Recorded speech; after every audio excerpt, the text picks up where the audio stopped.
Praise the Lord. எனக்கு அன்பான கர்த்தருடைய பிள்ளைகளே, தேவ ஜனமே, தேவனாகிய கர்த்தர் உங்களை கிருபையாய் வழி நடத்துவாராக. ஏசாயா எழுதின தீர்க்க தரிசனத்தின் புஸ்தகத்திலே 62ஆம் அதிகாரம் 12வது வசனத்தில் வாசிக்கிறோம், கைவிடப்படாத நகரம் என்றும் பெயர் பெறுவாய். கைவிடப்படாத நகரம் என்று நீ பெயர் பெறுவாய். இன்றைக்கு உன் வாழ்க்கையில் அநேகர் உன்னை கைவிட்டார்கள், அநேகர் உன்னை விட்டு விலகி சென்றார்கள். நீங்கள் நம்பி இருந்ததான கன்மலை, நம்பி இருந்ததான மனுஷர்கள் உங்களை விட்டு தூர போய்விட்டார்கள். கொஞ்சம் கொஞ்சமாக அவங்க விலகிட்டாங்க, கொஞ்சம் கொஞ்சமாக அவங்க வாழ்க்கையை விட்டு அவங்க அப்புறமா போயிட்டாங்க. அப்புறம் கடந்து போனவர்கள் திரும்ப உங்களிடத்தில் வரவில்லை. உன் உள்ளத்திற்குள்ளே பல மனவேதனைகள், மன கசப்புகள்.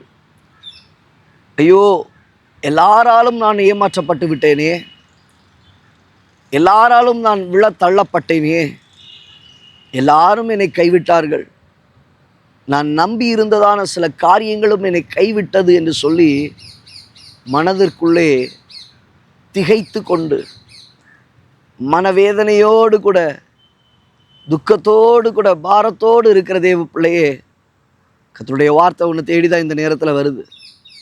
கர்த்தருடைய வசனம் உங்களை தேடி இந்த நேரத்தில் வருது.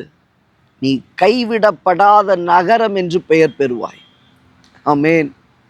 கைவிடப்படாத நகரம். உன்னை சுற்றி இருக்கிறவர்கள் கைவிட்டார்கள், உன்னை அழைத்தவர் அவர் கைவிடவில்லை. நீ நம்பி இருந்தவர்கள் உன்னை விட்டு விலகினார்கள், அவர்கள் உன்னை விட்டு சென்றார்கள். இவனால் எந்த பிரயோஜனமும் இல்லை, இவளால் எந்த பிரயோஜனமும் இல்லை. வயதாயிடுச்சு, இதுக்கப்புறம் இவன் வச்சு என்ன? வயதாயிடுச்சு, இவனை வச்சு என்ன?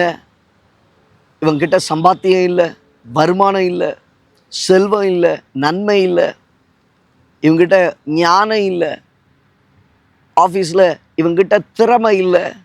எல்லாரும் உன்னை விட்டார்கள், என்னாலும் உன்னை விட்டார்கள். இப்போ பயந்துட்டு இருக்க, அடுத்து என்ன, என் ஃப்யூச்சர் என்ன, என் எதிர்காலம் இல்லை. தேவப்பிள்ளைய கர்த்தர் உங்களோடு தான் பேசுகிறார்.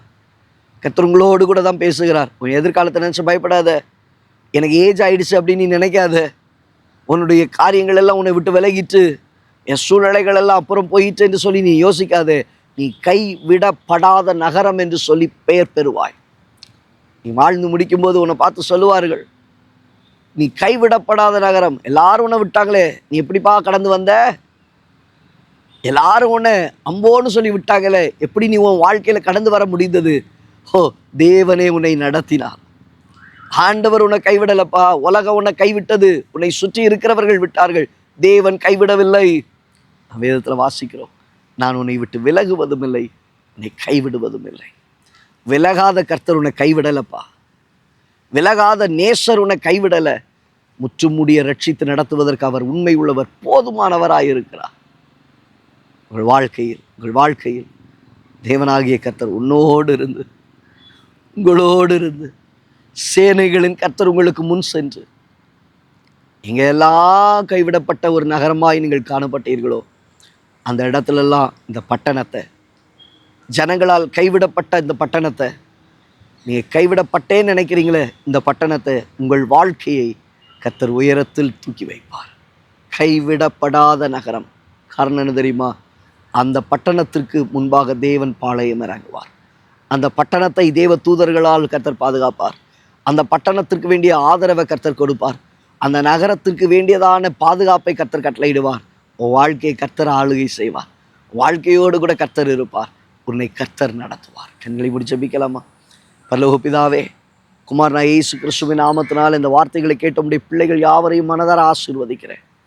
ஐயோ, கைவிடப்பட்டேனே, என்னை விட்டு விலகினார்களே என்று சொல்லி யோசிக்கிற இடத்துல நீ கைவிடப்படாத நகரம் என்று சொல்லி பெயர் பெறுவாய் என்று சொல்லப்பட்டது போல, கைவிடப்படாத நகரமாக உம்முடைய பிள்ளைகள் காணப்படட்டும். நீர் அவர்களுக்கு துணை நில்லும், நீர் அவர்கள் கரத்தை பிடித்து நடத்தும். இயேசுவின் நாமத்தில் பிதாவே.